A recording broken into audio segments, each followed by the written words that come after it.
Welcome back and thank you for staying with KTN Prime. Now, one person is nursing bullet wounds at Coast General Hospital after being shot during the anti-tax protest at Bakstan, Mombasa.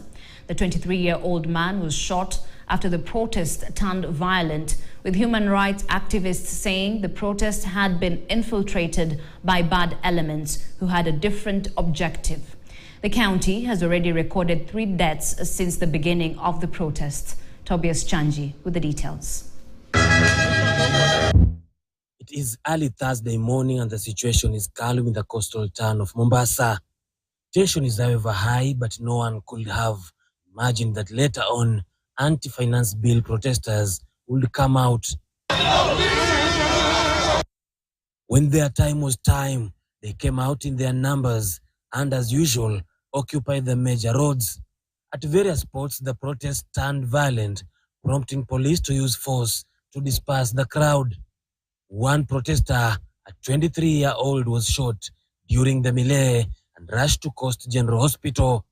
We've witnessed a lot of youth who have come out largely to protest peacefully, and they started on so well until when we reached at a roundabout where other youth joined in, and when they joined in, they started looting shops. They started, snatching things from people, and that completely destroyed everything. We've also noticed that the police were attacked with stones that led them to also shoot one of the youth who was rushed to the hospital. I think the major problem with this issue is that the protesters do not have a leader, do not have an organization, do not have any tribal affiliation to anybody. But one thing we must say now is that the people's voice has been heard.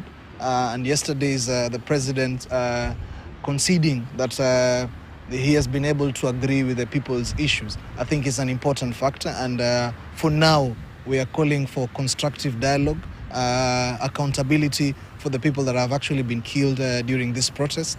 The families must be compensated for the people that have actually lost their lives.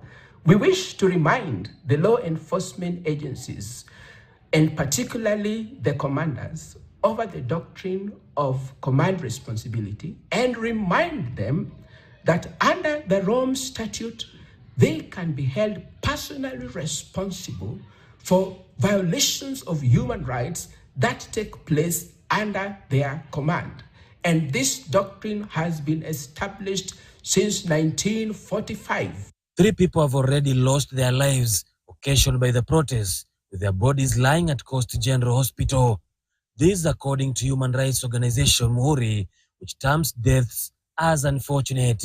And also we have confirmed there's 3 bodies in Coast General with gunshot wounds. They were killed the day after yesterday. We feel it will be not a good situation today. We feel people must be careful with the town because young boys now are coming out. Although most roads did not have police officers, a heavy contingent of security personnel was witnessed near State House as armed officers kept guard with the military armored tanker stationed at State House gates. The day was relatively tense as police kept vigil to make sure no person passes through them to the State House. Tobias Chanji, KTN News, Mombasa County. Rose Nyagudhie, a woman who buried her husband